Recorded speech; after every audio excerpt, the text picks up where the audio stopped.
নমস্কার বন্ধুরা, উড়ানের আজকের পর্বের রিভিউ নিয়ে আমি চলে এসেছি তোমাদের সামনে। বাংলা সিরিয়াল সমাচারে তোমাদের স্বাগত জানিয়ে উড়ানের আজকের পর্বের রিভিউ আমি শুরু করছি। তো দেখতে পাচ্ছি মহারাজ তো কার কত টাকা লাগবে সবাইকে বলে যে কালকে সব টাকা পেয়ে যাবে। এবার কিছুজন বলছে আরো টাকা লাগবে, বলে আরো টাকা লাগবে, বলে হ্যাঁ বাজারের বাইরের পরিস্থিতিটা ঠিক করার জন্য আরো টাকা লাগবে। বলে ও আচ্ছা। মহারাজ মনে মনে বলছে 8 টাকা কোথা থেকে পাবো? তখন পুরোহিত মশাই বলছে চিন্তায় পড়ে গেলে?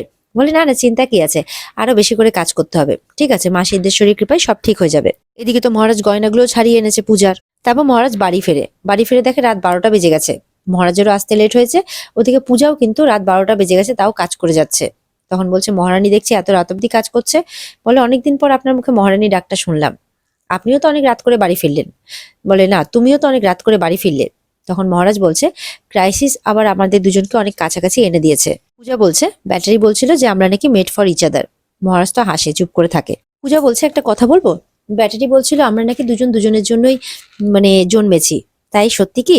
মহারাজ তখন মনে মনে বলছে আমাকে ভালোবেসে আবেগে আবেগে ভেসে যেও না, তোমার জীবনটা নষ্ট হয়ে যাবে। তারপরে বলছে চলো তাড়াতাড়ি নাও, কালকে আমাদের অনেক কাজ করতে হবে, কালকে আমরা আমাদেরকে বিশেষ পুজো দিতে হবে। তারপরে তো আবার বাজারের পরিস্থিতি ঠিক করতে হবে, রাস্তাঘাট ঝাড় দিতে হবে, জিনিসপত্র পরিষ্কার করতে হবে, আবার যাতে অনলাইন অ্যাপটা চালু করা যায় সেই ব্যবস্থা করতে হবে। তখন পূজা বলছে কালকে বিশেষ পুজো মায়ের? বলে হ্যাঁ, অনেক বড় করে আয়োজন করেছি। পরে কিন্তু তার জন্য টাকা কোথা থেকে আসলো? বলছে মন্দিরের ট্রাস্ট রাজি হয়ে গেছে এই অসময়ে এতগুলো টাকা দিতে। এরপরে পূজা মহারাজকে বলছে নাকি টাকাটা তুমি জোগাড় করে দিলে। মহারাজ তো চুপ করে থাকে, মনে মনে বলছে মনে হয় এই মিনি গোয়েন্দা আবার জেগে উঠেছে। তখন মহারাজ কি করবে, তখন শালটা বের করে যে এই যে তোমার জন্য আমি একটা শাল কিনে এনেছি। বলে আমার জন্য? বলে হ্যাঁ, আর কার জন্য আনবো, এই বাড়িতে আর অন্য কারোর জন্য আনলে তো সে সেটা পছন্দ করবে না, হয় জ্বালিয়ে দেবে, না হয় পুড়িয়ে দেবে, না হয় ফেলে দেবে বা বিক্রি করে দেবে, কিছু একটা করবে। মহারাজ বলছে তোমাকে আমি বলেছিলাম যে মায়ের থেকে নিতে হবে না, আমি তোমাকে এনে দেবো শাল, সেই জন্য তোমাকে এনে দিয়েছি, খুলে দেখো। পরে পূজা শালটা খুলে দেখে, আর পূজার তো খুব পছন্দ হয়। বলছে বা এত সুন্দর, তোমার তো চয়েস আছে, মানতে হবে, নাও এবার পরিয়ে দাও। মহারাজ বলছে কি, নিজের শাল নিজে পড়তে পারো না? বলে আমার হাতটা আসলে খুব ব্যথা করছে। তখন হাত ব্যথার অভিনয় করতে থাকে। মহারাজ বলে দেখো তুমি মিথ্যে কথা বলছো। বলে না না, দেখো আমার হাতটা ব্যথা বেড়েছে। বলে সত্যি তাই? তখন মহারাজ দেখতে গেলে বলে নাও পরিয়ে দাও। মহারাজ তখন বুঝতে পারে যে এগুলো সব অভিনয় করছে। বলে দাঁড়াও, দেখাচ্ছি তোমাকে। তখন একটা এনভেলপ থেকে কলেজের ফর্ম বের করে, বলে এই নাও, এতে সই করো। বলে কি এটা? বলে কলেজের ফর্ম। বলে কলেজের ফর্ম?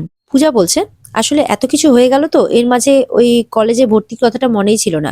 বলে যাই হয়ে যাক না কেন, নিজের লক্ষ্যে সবসময় স্থির থাকতে হবে। তুমি তোমার বাবাকে কথা দিয়েছিলে যে তুমি একদিন বড় হবে, সেই স্বপ্ন তোমাকে পূরণ করতে হবে। পূজা বলছে আর নিজের কথা কিছু ভাববে না? মহারাজ বলছে না। বলে নিজের ইঞ্জিনিয়ারিংটা কমপ্লিট করবে না? বলে না। বলে তাহলে কি এইভাবে সবকিছু ভাসিয়ে দেবে? বলে অলরেডি ভেসে গেছে, সব জলের তলে চলে গেছে। মহারাজ তো সব কথাতে না না করছে, উল্টে বলছে যে উল্টে আমি দেশি মদ খাবো, ওই অরিন্দম চট্টরাজের দেওয়া। এরপরে তো পূজা কিন্তু আবার কোর্টের নেক্সট ডেটের কথা মনে করিয়ে দেয়। পূজা কোর্ট কেসের ডেটের কথা বললে মহারাজ বলছে এই যে মিনি গোয়েন্দা আবার খেপে উঠেছে। বলে তুমি আমাকে যতই মিনি গোয়েন্দা বলো না কেন, দেখো আবির কিন্তু নেই, ও কিন্তু বাইরে আছে, আর কোর্টের নেক্সট ডেটে তোমাকে কিন্তু উপস্থিত হতেই হবে। বলছে শোনো, তোমার এই আবির বাইরে থেকেও কেন আমাকে শান্তি থাকতে দিচ্ছে না? বাইরে থেকেও আমাকে অশান্তিতে ফেলছে, ফোন করে করে ইনফর্ম করছে সবকিছু। বলো তো বাইরেই থাকতে, তাহলে ওও শান্তিতে থাকবে, আমিও শান্তিতে থাকবো। মহারাজ বলছে শোনো, তোমার ওই আবির না কোনো কম মেন না। যদি ও অতই বড় হতো, অত কম মেন হতো, তাহলে না আমার বাবাকে ছুটাতে গিয়ে আমাকে অত হেনস্থা হতে হতো না, ওই অরিন্দম চট্টরাজের পায়ে পড়তে হতো না। তুমিও যদি ঠিক টাইমে চেয়ার শিবকে নিয়ে না পৌঁছতে, বাবাকে কিন্তু বের করা সম্ভব হতো না। পূজা বলছে তুমি যতই প্রসঙ্গ ঘোরানোর চেষ্টা করো না কেন, এই কোর্ট কেসের ডেটে কিন্তু তোমাকে যেতেই হবে। মহারাজ তো বলছে আমি কিছুতেই যাব না। তখন পূজা বলছে তাহলে আমিও কলেজে যাব না। মহারাজ বলছে ঠিক আছে, তুমি কলেজ যেও না, এক কাজ করো, এই বাড়িতে যেরকম দাসীবাদী করছো সেরকমই করো। পূজা বলছে আমি দাসীবাদী? মহারাজ বলছে হ্যাঁ, তা নয় তো কি, সবসময় হয় রান্না করছো, নাই বাসন মাজছো, নাই সবার পারফরমেন্স খাটছো, এগুলোই তো করছো। এর থেকে ভালো নিজের দোকানটাতে মন দাও না, অনলাইন দর্শন অ্যাপ সামলাও, নিজের পায়ে ভালো করে দাঁড়াও, রোজগার করো, বড়টা শেষ করে নিজের পায়ে দাঁড়িয়ে মহারানীর মতো থাকো। তখন পূজা বলছে যে আমার বর যদি রোজগার করতো তাহলে আমি মহারানীর মতোই থাকতাম। মহারাজ বলছে শোনো পূজা, তুমি আমাকে ইমোশনাল ব্ল্যাকমেল করে আমাকে কোনো কাজের জন্য বাধ্য করতে পারবে না। আমি বোকা বেকার বাউন্ডুলে ছিলাম, আমি থাকবো। পূজা বলছে তুমি বেকার বাউন্ডুলে থাকলে বাজারটাকে আবার আগের জায়গায় দাঁড় করতে পারবে? মহারাজ তখন চিন্তায় পড়ে পূজার দিকে তাকায়। আমাকে পড়াতে পারবে? আর এই পৌষ লক্ষ্মীর এলাহি পুজো হবে কি করে? মহারাজ বলছে হবে হবে, সব হবে। পূজা বলছে কি করে, ম্যাজিক করে? বলে হ্যাঁ হ্যাঁ, ম্যাজিক করে। এ নয় নাও, তুমি সলতে বানাও তো, সলতে বানাও। এবার মহারাজ মনে মনে বলছে ভেবে ফেললাম, বলে ফেললাম, কিন্তু এতগুলো টাকা কোথা থেকে আসবে সেটাই তো বুঝতে পারছি না। এই ভাবতে ভাবতে মহারাজ বলছে ধুর, যা হবে দেখা যাবে। পেছনে পূজা দাঁড়িয়ে, কি দেখা যাবে, কি ভাবছো? বলে কিছু না কিছু না, তোমাকে দেখে নেবো আমি। এদিকে তো মহারাজ তার বাবাকে বলছে গয়নাগুলো হাতে দিয়ে যে এটা তুমি দেবে পূজার হাতে। বলে না না, এগুলো তো আমাকে একদম জড়াবি না। তুই এটা ছাড়িয়ে এনে দিয়েছিস, তুই দিবি। এদিকে সোমনাথ আস্তে আস্তে আবার আড়ি পাতে। এখানে আবার কি এদের মধ্যে কথাবার্তা হচ্ছে। তখন মহারাজ তার বাবাকে বলছে যে বাবা দেখো, তুমি দেবে, আমাকে দিতে বলছো, ও যদি জানতে পারে, মানে ও তো হাজারটা প্রশ্ন করবে, তারপর যদি জানতে পারে যে আমি আমার ঝন্টুকে বিক্রি করে গয়নাটা ছাড়িয়ে এনেছি, ও এটা নেবে, তুমি বলো তো। মহারাজের বাবা বলছে তুই যে নিজের এত প্রিয় মানে জিনিসটাকে বিক্রি করে পূজা মায়ের জন্য গয়না ছাড়িয়ে এনেছিস, তোর জন্য আমার গর্বে বুকটা ভরে যাচ্ছে রে, অনেক চওড়া হয়ে যাচ্ছে, তুই লাখে একটা ছেলে। মহারাজের বাবা যখন গয়নাটা দিতে যাবে, দেখছে উপর থেকে পূজা, চিয়া, শিব সবাই রেডি হয়ে নেমে আসছে মন্দিরে যাবে বলে। কিন্তু চিয়া শিবকে যেতে বলছে, শিব বলছে না আমি যাব না। তখন পূজা বলছে কেন শিব, তোমার মেজদাই তো পুজোর আয়োজন করেছে, চলো। চিয়াও বলছে চলো না, আমরা একসঙ্গে কাঁসর ঘন্টা বাজাবো, খুব মজা হবে। পূর্ণিমা এসে বলছে এই বাচাল মেয়ে আর মহারাজের কোনো রকম মজা দেখার উদ্দেশ্য আমার নেই, তাই আমি যাব না। তখন মহারাজের বাবা বলছে যে মায়ের পুজোকে মজা বলে ঠাট্টা করো না। মহারাজও বলছে এইসব বাজে কথা বলে নিজেকে আর ছোট করবেন না। মহারাজের বাবা বলছে এক কাজ করো, তুমি মায়ের সামনে হাত জোর করে দাঁড়িয়ে থেকো যদি তোমার পাপস্খলন হয়। মহারাজের বাবা বলছে তাহলে তুমি এক কাজ করো, মায়ের সামনে হাত জোর করে বসে থেকো যাতে তোমার একটু পাপস্খলন হয়। তখন মহারাজের মা বলছে কি আমি পাপী?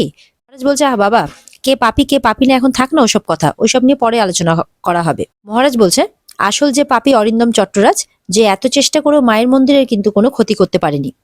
পূজা বলছে হ্যাঁ, এতে যে কারো প্রাণঘাতীও হয়নি, এটাও অনেক বড় কৃপা মায়ের। পূজা বলছে সবটাই মা সিদ্ধেশ্বরীর আশীর্বাদ, আমরা সবাই মিলে মা সিদ্ধেশ্বরীর কাছে সবার জন্য প্রার্থনা করব। পরে যখন সবাই মিলে বেরোবে তখন মহারাজ তার বাবাকে ইশারা করছে। মহারাজের বাবা তখন মহারাজের ইশারা মতো পূজাকে গয়নাটা দিতে যায়, বলে যে তুই কি এই সমস্ত গয়না পরে যাবি নাকি? তখন পূজা বলে বাবা আপনি তো জানেন যে আমার গয়নাগুলো বন্ধক, মানে গয়নাগুলো আর কি চুপ করে থাকে।